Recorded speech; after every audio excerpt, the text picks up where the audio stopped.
2025년도 사순절이 시작이 되는 성회 수요일입니다. 이 사순절은 우리가 다 잘 알지만 부활절 40일 전, 그러니까 주일을 빼고 40일 동안 기간을 사순절이라고 부릅니다. 그래서 예수님의 십자가 고난과 죽으심을 생각하면서 우리도 우리 주님의 십자가 고난에 동참하는 믿음의 삶을 새롭게 다짐하고 그렇게 결단하는 그런 절기로 우리가 지키게 됩니다. 그래서 사순절이 시작되는 첫날, 오늘이죠. 수요일이 됩니다. 항상 수요일이 됩니다. 그래서 우리 성도들은 예수님을 본받아서 살지 못한 것을 돌아보면서 회개하면서 사순절을 시작하게 되는 것입니다.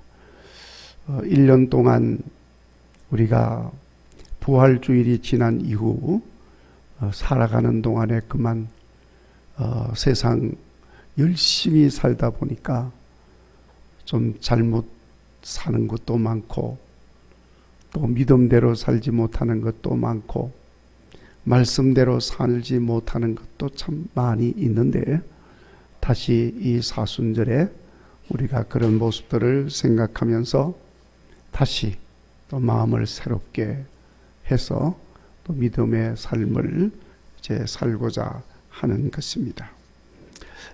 대체로 전통적으로 회개를 한다 그러면 우리 기독교 성경에도 나와 있는 것처럼 제 위에 앉아가지고 그 죄를 머리 위에 뿌리면서 그러면서 자복하고 통회하면서 그렇게 기도를 합니다. 또 금식도 하면서 이렇게 회개에 이제 기도를 갖는 거지요. 성경의 욥기도 보시면은 욥이 티끌과 잿더미 가운데서 회개한다 하고 그렇게 기록을 하고 있는 것을 볼 수가 있습니다. 제 위에 앉아서 회개를 했다는 거죠. 다니엘서 9장에도 보시게 되면은 거기에 회개의 기도 내용이 나오는데 다니엘의 기도가 나옵니다. 다니엘이 금식하며 베옷을 입고 죄를 무릅쓰고 하나님께 기도하였다. 이렇게 기록을 하고 있습니다. 이러한 연유들로 인해서 성회 수요일 사순절이 시작되는 첫 번째 날 죄를 이마에 바르면서 회개하면서 기도를 한다고 해서 성회, 회는 제회자지요. 그래서 성이라는 말은 거룩할 성자. 그래서 이 죄가 거룩하다, 구별된 죄다는 거죠. 그래서 성회 수요일이라고 이렇게 부르는 것입니다. 그러면 왜 하필이면 죄 위에 앉거나 그 죄를 이마에 바르면서 회개를 합니까? 여러분 거기에도 다 이유가 있습니다. 창세기 3장 19절에 보면 하나님이 범죄한 처음 인간 아담에게 주신 말씀이 나오는데 무슨 말씀을 하셨느냐 하면 너는 흙이니 흙으로 돌아가리라 하는 말씀이 나오는 것입니다. 그러니까 이 말은 너는 뭐라고 그랬죠? 흙이다. 넌 흙이다. 그러니까 너는 유한한 존재다. 이 주제를 좀 알아야지. 뭘 하나님처럼 되겠다고 그 선악과를 먹느니 어쩌니 하나님 말씀에 불순종하고 지멋대로 하느냐. 너는 죽었다 깨도 하나님이 될 수가 없어. 뭐라고 해요? 뭐라고 그랬어요? 너는 흙이다 하고 말씀을 하신 거예요. 그러니까 너는 유한한 존재로서의 인간이라고 하는 것을 아주 확실하게 말씀을 합니다. 물론 여러분, 아담이 하나님의 말씀에 불순종하지 아니하고 그렇게 살았다고 한다면은 비록 유한한 존재이기는 하지만은 에덴 동산에 많은 생명 과실을 먹으면서 하나님의 은혜 속에서 죽음을 겪지 아니하고 영원히 사는 복을 누렸을 거예요. 에덴 동산에 있는 수많은 나무들은 열매가 있는데 그 열매는 그거 먹고 영원히 생명나무라는 거예요. 그러니까 생명나무라는 말이 뭐냐 하면은 영원히 산다는 거예요. 그렇게 살 수 있도록 하나님이 만들어 주신 거예요. 다 은혜지요. 유한한 존재인데 영원히 살 수 있도록 생명나무 과실을 먹도록 허락해 줬으니까. 그렇지만은 유한한 존재라고 하는 사실을 인간이 부인하고 하나님처럼 되고자 하는 교만과 욕심으로 인해서 결국에는 흙으로 돌아가야만 하는 죽음과 은혜와 복을 상실하고 저주 아래 매이게 된 것입니다. 안타까운 일이죠. 그리고 하나님이 유한한 존재인 것을 잊지 아니하도록 확실하게 못 박아가지고 선포한 거예요. 흙으로 만든 존재니 흙으로 돌아간다. 자, 이런 연유에서 우리가 이마에 죄를 바르는 행위는 나는 흙에서 온 연약한 존재입니다. 그걸 고백하는 거예요. 그리고 연약한 존재이니 유한하고 연약한 존재이니 하나님 은혜가 아니면 살 수 없습니다 하고 고백을 하는 겁니다.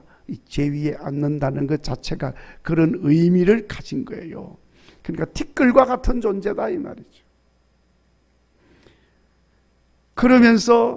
그러니 나를 불쌍히 여겨 주옵소서, 자비를 베풀어 주옵소서, 그렇게 살지 못한 것 용서하여 주옵소서 하고 회개하는 마음으로 죄를 바른다는 거. 죄 위에 앉고 죄를 뿌리고 머리에 막 뿌리고, 그리고는 이제 이렇게 좀 지금은 이 죄를 이마에 이렇게 십자가를 그어서 바르는 거. 뭐 우리 개신교회에서는 뭐 그렇게 하지는 않습니다만은 그런 의미로 이제 그렇게 한 거예요. 여러분, 이 시간에는 우리가 비록 죄를 이마에 바르지는 않았지만 이런 고백을 하면서 이 시간 회개하고 사순절을 시작할 수 있게 되기를 간절히 바랍니다. 자, 그런 의미에서 우리 한번 따라서 하십시다. 나는 흙에서 온 연약한 존재입니다. 계속 따라서 합시다. 하나님의 은혜가 아니면 나는 살 수 없습니다. 불쌍히 여겨 주소서, 자비를 베풀어 주소서, 그렇게 살지 못한 것 용서하여 주옵소서. 그렇게 살지 못한 건 뭐라는 거예요? 내 자신의 모습이 연약한 존재, 유한한 존재, 흙에서 온 존재라는 사실을 시인하지 않고 인정하지 않고 마치 하나님처럼 되겠다고 교만하게 불순종하면서 산 것을 말하는 거예요. 그래, 그거 다 용서하여 주옵소서 하고 회개하는 마음을 가지고 사순절을 시작하는 것입니다. 그래서 오늘은 이런 것들을 생각하면서 오늘 본문의 말씀으로 우리 같이 좀 은혜를 나누고 기도하려고 하는 겁니다. 여러분 아시다시피 오늘 말씀 우리가 너무너무 잘 알고 있는 말씀이죠. 한 여인이, 물론 이 내용이 말이죠, 조금 다른 복음서와 이렇게 비교를 해보면 좀 다른 부분들이 있어요. 근데 이게 같은 사건이냐 아니면 다른 사건이냐 이렇게 제가 이야기도 하지만은 일단은 뭐 다른 사건이라고 이제 보는 겁니다. 하여튼 한 여인이, 오늘 말씀의 내용은 그렇습니다. 이름이 안 나와 있어요.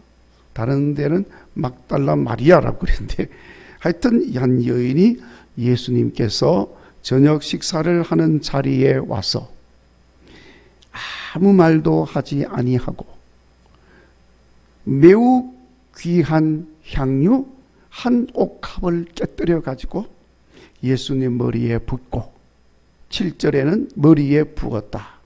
그리고 12절에 몸에 부었다. 이렇게 돼 있어요. 그러니까 머리에 부으니까 몸으로 흘러내렸겠죠. 그 말이라고 볼 수 있습니다. 그렇게 했습니다. 그러니까 이것을 본 제자들이 그 향유가 아주 귀한 향유이기 때문에 비싼 것을 알고 있었습니다. 그래서 여러분 오늘 본문에도 그렇게 말하기를 뭐라고 그랬습니까? 보면은 이 7절에 매우 귀한 향유 한 옥합이라고 이렇게 밝히고 있는 것입니다. 자, 그런데 여러분 이게 굉장히 귀한 향유인데, 이제 다른 데는 보면은 그 가치가 말이죠, 뭐 한 300데나리온이라고 그렇게 막 표현을 한 데도 있어요. 300데나리온이라고 하면요, 하루 품삯이 한 데나리온이거든요. 300데나리온이면은 300일 동안 한 푼도 쓰지 않고 모은 게 300에 해당되는 가치를 가지고 있는 거예요. 그런데 여러분, 그 동네가 무슨 동네입니까? 6절에 이 향유, 매우 귀한 향유 한 옥합을 쏟아 부은 그 동네, 예수께서 베다니 나병 환자 시몬의 집에 계실 때 식사를 하는 거예요. 이제 거기서. 그러니까 베다니라는 동네인데 거기 또 나병 환자라는 말까지 붙여놨으니까, 원래 이 베다니라고 하는 동네는 나병 환자들이 집단적으로 모여 사는 동네예요. 그러니까 동네가 잘 사는 동네일까요? 아니면은 좀 후진 동네일까요? 예? 후진 동네죠. 나병 환자들이 모여 사는 곳이었으니까. 자, 그런데 여러분, 그 나병 환자들이 사는 이 아주 후진 동네에 300데나리온이나 되는 엄청난 가격이 나가는 향유 한 옥합을 깨뜨려 가지고 예수님 머리에 부었다. 그러니까 오늘 말씀을 보면 제자들이 말이죠, 뭐라고 그랬습니까? 그걸 예수님 머리에 부은 것을 8절에 보면 흡의하는 것으로 여겼습니다. 그리고 9절에 너무너무 아까워가지고 그거 팔아가지고 가난한 사람들에게 나누어 주어도 될 것인데, 그러면서 왜 그랬느냐 그랬겠지요. 책망을 한 거예요. 그제 책망을 했는데 한 번만 책망한 게 아니에요. 예수님은 가만히 계시는데 이 제자들이 말이죠, 얼마나 달달달달달달 덜 볶았는지, 거기 10절에 보면은 여자를 괴롭게 하였다 그래서 괴롭게 하였다. 그러니까 여러분, 예수님께서 이제는 가만히 둘 수가 없어서 이제 예수님이 이제 나서시는 거예요. 10절에 너희가 어찌하여 이 여자를 괴롭게 하느냐? 그가 내게 좋은 일을 하였다. 그러면서 제자들을 책망한 거예요. 제자들은 그 여인이 한 행위에 대해서 귀한 것을 허비하였다고 책망하면서 괴롭게 하였지만, 예수님은 그 여인의 행위에 대해서 좋은 일을 하였다고 칭찬하신 거예요. 그러면서 비난하고 책망하며 그 여인을 괴롭게 하는 제자들에게 그렇게 하지 말라고 다 이러신 거예요. 그러면서 그 여인이 예수님에게 좋은 일을 행하였다고 하신 그 내용을 밝히셨습니다. 12절. 자, 그러니까 여러분 12절을 같이 우리 한번 13절이네요. 13절을 아니죠? 11절 12절 우리 같이 한번 읽어보도록 하십시다. 시작. 이 여자가 내 몸에 이 향유를 부은 것은 내 장례를 위하여 함이니라. 예수님께서 좋은 일을 했다고 하시면서 그 좋은 일의 그 내용이 뭐라는 거예요? 예수님의 장례를 준비한 것이었다. 여러분, 여인의 행위는 그 여인이 뭘 알고 했겠습니까? 그러나 순수한 마음으로 기회가 왔으니까 예수님 사랑하는 마음, 섬기고자 하는 마음을 다 해서 자기에게 가장 귀한 향유 한 옥합을 깨뜨려서 주님 앞에 드렸는데, 이것이 뜻밖의 예수님의 장례를 준비하는 귀한 일이 되었다는 거예요. 여러분, 우리가 믿음으로 행하는 일들이 주님을 위하는 귀한 일에 쓰임받는 일이 되어지기를 간절히 바랍니다. 여러분, 오늘 본문에 예수님이 식사하던 때는 수요일 저녁이에요. 그러니까 오늘 저녁 같은 때입니다. 마지막 6월절 만찬을 하신 날이 목요일이죠. 그렇죠? 목요일. 그리고 그 만찬을 하시고 그날 밤 늦게 겟세마네 동산에 가서 기도하시다가 돌아 나오는 때 그 늦은 밤 한 11시가 넘었을 거예요. 제사장이 보낸 종들에게 붙잡히셔가지고 이제 끌려갑니다. 그렇게 끌려가서 이제 목요일 밤에 이제 밤새도록, 그리고 그 다음날 무슨 요일이죠? 금요일 새벽이 되도록 이리저리 끌려가서 신문을 받으시고, 드디어 금요일날 아침 일찍 빌라도 법정에서 불법적인 재판을 받으시고 십자가 처형 언도를 받고 골고다 언덕으로 가서 십자가에 못 박혀서 죽으신 거예요. 자, 그러니까 지금 이 향유를 부은 수요일 저녁, 시간적으로 보면 금요일 십자가에서 죽으시기 이틀 전 저녁에 행한 일이었던 것입니다.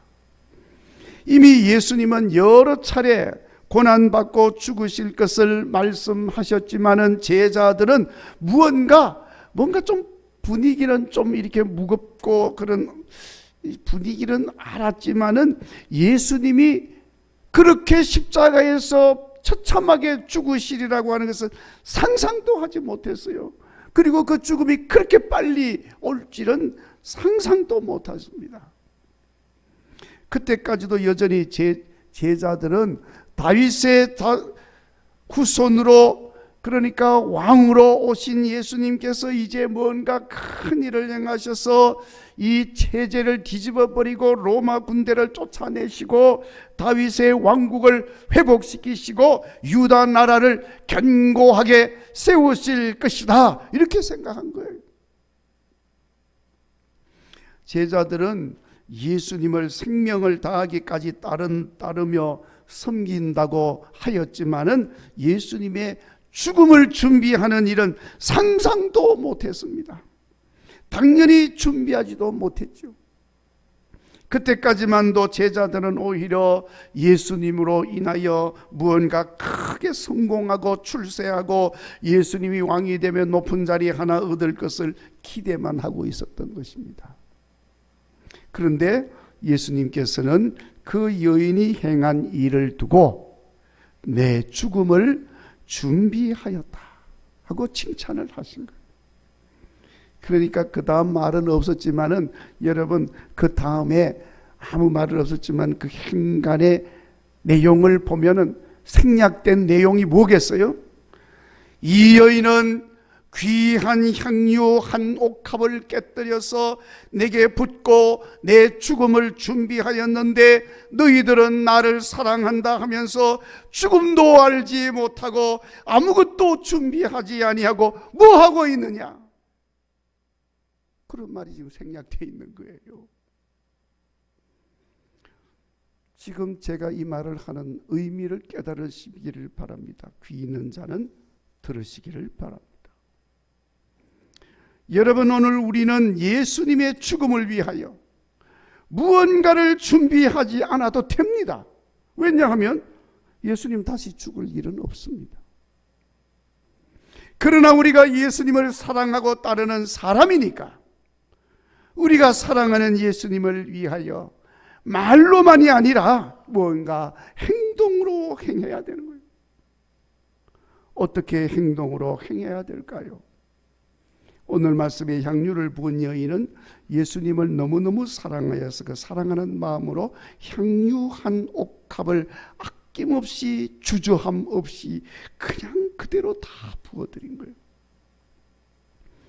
여러분, 사랑은 말로만 하는 게 아닙니다. 물론 말로 표현하는 것도 중요합니다. 그러나 100마디 말보다는 한 번 행동이 따라야 된다 그 말이에요. 그게 더 중요한 거예요. 마음을 담은 귀한 것이라면 그 사랑은 더 강렬하게 표현되어지는 것이 되는 것입니다. 여러분, 여인이 예수님에게 부은 것이 향유였습니다. 그냥 올리브 기름 아니었습니다. 뭐 그거 부어도 되겠죠. 근데 그거 부은 게 아니에요. 향유도 그냥 향유가 아니에요. 나드 향, 제일로 좋은 향을 부은 거예요. 오늘 말씀에도 그렇게 기록을 하고 있습니다마는 매우 귀한 비싼 향유. 다른 복음서에서는 나드 향유 비용도 300데나리온. 물질적인 가치도 있는 것이었지만은 무엇보다도 장사 지낼 때 사용하는 용도이니 여러분, 이것은 물질로도 환산할 수 없는 엄청난 가치를 가진 것을 드렸다는 것입니다. 사랑하는 성도 여러분, 우리도 예수님을 사랑하고 있습니다.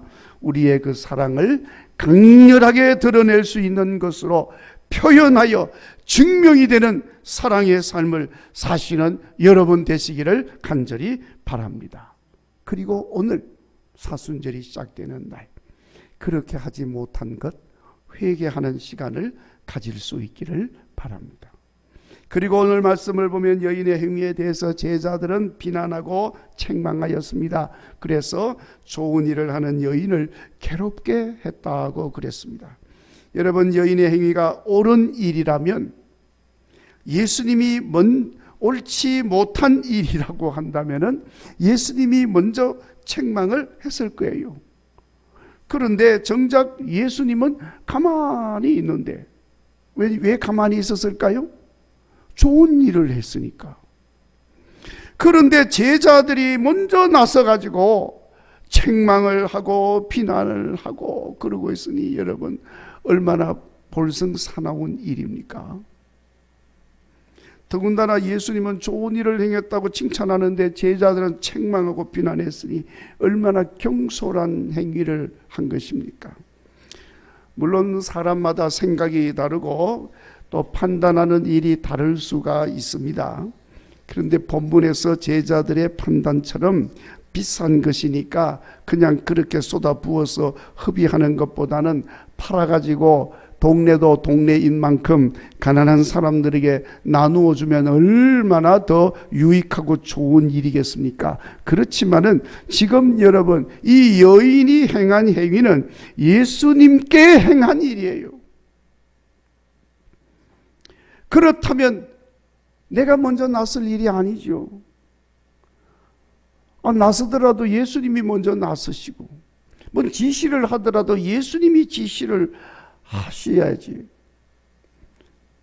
그렇고 특별히 해코지하는 일도 아닌데 향기 나는 일이고 예수님을 존귀하게 하는 일이고 주님 앞에 최상의 사랑과 공경을 드러내 보이는 일인데, 그러면 제자들이라면 좀 기다려서 상황을 지켜볼 필요도 있지 않겠습니까? 예? 경솔하게 뭘 톡 튀어나와서 할 게 없지. 그러면서 자기들은 예수님에게 귀한 것, 좋은 것 드리지 못했음을 좀 부끄럽게 생각을 하면서 자중해야 할 시간인데 이거 자기들은 못했다는 건 생각도 아니하시고 오히려 또 그게 좀 컴플렉스가 됐을지도 모르겠죠. 그러니까 딱 튀어나와가지고 비싼 걸 그렇게 허비하느냐고 책망을 했다. 여러분, 내가 하지 못하는 일을 다른 사람이 하면 그건 나쁜 일이나 악한 일이나 해코지하는 일이 아니라면 좀 지켜봐야지요. 칭찬은 하지 않더라도 우리 주님이 어떻게 하실는지는 기다릴 줄 알아야 되지 않겠습니까? 여러분, 이 말씀은 주님의 교회를 향하여 행하는 일일 수도 있습니다. 주님이 기뻐하는 선한 일일 수도 있습니다. 나는 하지 못해도 다른 사람이 행하는 일을 보고 비난하거나 책망하기보다는 칭찬하고 격려하고 높여주지는 못한다 할지라도 주님이 어떻게 하실는지는 좀 기다릴 수 있는 좀 겸허한 마음이 있어야 한다는 것입니다. 그러면서 그렇게 하지 못하는 그런 나의 모습을 생각하면서 좀 자중하는 마음도 가질 수 있어야 한다는 것입니다. 성도 여러분, 혹 우리가 주님을 섬기며 주님의 일을 할 때 다른 사람이 하는 일들에 대해서 나는 어떻게 주로 반응을 하고 있는지를 돌아보는 시간이 되시기를 간절히 바랍니다. 할 수 있다면 칭찬하고 격려하고 세워주는 믿음의 동반자들이 되었으면 참 좋겠다. 다른 사람이 해코지하는 것도 아니고 나쁘게 하는 것도 아니고, 그러면 다른 사람이 좋은 일을 하고 향기 나는 일을 하면 내 모습을 돌아보면서 나는 그렇게 하지 못했어. 주님 미안해요. 죄송해요. 좀 자중하는 마음도 가질 수 있는 그런 기회로 삼을 수 있었으면 참 좋겠다 하는 말씀입니다. 우리가 그렇게 하지 못한 것 있으면 사순절 시작되는 이날 회개하고 이 기간에 더 돌아보면서 기도하는 여러분 되시기를 바랍니다. 그리고 오늘 본문에 여인이 한 행동은 주어진 기회를 놓치지 아니하고 행동한 것이었다. 아무리 좋은 일이라도 하필이면 그때 그 시간이냐 할 수가 있겠습니다. 그렇죠? 저녁에 밥 먹는 시간인데 밥 다 먹고 난 뒤에 해도 될 일인데 밥 먹고 있는데 갖다 푸고. 그렇지만 여러분, 이 여인의 입장에서 생각할 때는요, 그때 그 시간 아니면 할 수 없다는 생각이에요. 혹시라도 이 귀한 향유 한 옷값 다 쏟아붓고 싶은 마음에서 왔는데 식사 다 끝날 때까지 기다리다가 마음이 변할 수도 있잖아요. 나 그런 거 봤어요. 우리 교회에서 뭘 하는데 헌금을 하기로 다 했는데 이분도 기도하는 중에 헌금을 얼마를 하기로 마음에 작정을 했어요. 그런데 막상 준비까지 다 했어. 준비까지 다 했는데 이거 좀 기다렸다가 해야지 하고 그때 안 했어요. 그때 안 했어. 그러니까 여러분, 그때가 안 하면 그 기회가 지나가 버리면 하기가 힘들어진다니까요. 그렇게 힘들어져. 그러니까 여러분, 주님 앞에 드리는 일이나 행할 일은 기회가 주어졌을 때 행동해야 되는 거예요. 다음에 하면 되지. 다음에 또 기회가 주어지겠지. 그럴 수도 있을 수 있습니다. 그러나 여러분, 기회가 주어지면 그 기회를 놓치지 말아야 되는 거예요. 많은 경우에 그 기회 지나고 나니까 못하더라고요. 또 기회가 안 주어지더라고요. 제가 보니까. 그래, 아까 이야기한 그분은 기회가 어떻게 주어졌는지 아십니까? 그 헌금하려고 했는데 안 했더니 사고가 나가지고 몸이 다쳐서 치료비가 딱 그 돈이 들어갔다는 거예요. 그렇게 되는 거예요. 그래서 회개를 하고 치료비는 치료비대로 들어갔지만 마음에 먹었던 거 그거 다시 했다는 거예요. 두 배를 한 거예요. 네. 자, 여러분, 그 기회가 지나가면요, 더 좋은 것을 준비했다 할지라도 기회가 지나고 나면은 아무리 좋고 귀한 것 준비했다 할 소용이 없어. 모든 것 때가 있는 거예요. 가장 적절한 때, 기회가 주어지면 그때 그 기회를 놓치면 안 된다. 여러분, 돌아보면 우리는 주님 앞에 사랑을 표현하고 헌신과 충성스러운 믿음의 삶을 표현하는 기회를 우리가 얼마나 잘 선용하고 있었는지, 우리는 그 기회를 자주자주 잃어버리지는 않았는지, 그래서 다시 그 기회를 찾지 못하고 있지는 않는지 돌아보면서 기도해야 할 일인 줄로 믿습니다. 오늘 제자들처럼 가난한 자들에게 주는 것이 낫겠다 그러면서 가난한 자들을 덜 먹이듯이 그런 이유들로 인하여 주님께 드리는 기회를 놓친 일은 혹 없으신지. 우리가 주님께 행할 수 있는 기회가 여러분 늘 있는 거 아닙니다. 기회가 주어지면 지금 내가 드릴 수 있는 가장 귀한 것으로 기꺼이 즐거움으로 주님께 드리는 믿음의 삶이 되도록 기도하는 여러분 되시기를 간절히 바랍니다. 그렇게 하다가 뜻밖의 주님의 장사를 준비하는 일이 되고 세상 그 누구도 알지 못하고 준비하지 못한 일에 쓰임받는 믿음의 사람이 되어야 할 줄로 믿습니다. 그래서 예수님이 13절에서 그렇게 말씀하지 않았습니까? 온 천하에 어디 있어든지 이 복음이 전파되는 곳에서는 이 여자가 행한 일도 말하여 그를 기억하리라. 놀라운 복을 선포하신 것입니다. 우리도 모두 그런 복을 받는 믿음의 사람들이 되어지기를 간절히 바랍니다. 특별히 우리 금년도 이제 사순절 시작이 되어지는데 이 말씀을 늘 생각하면서 이 사순절 기간 동안에 우리 함께 기도하고 부족한 부분들을 회개하면서 우리가 잘 준비해서 우리 주님 앞에 칭찬받고 복을 받는 은혜의 절기가 되시기를 주의 이름으로 축원합니다.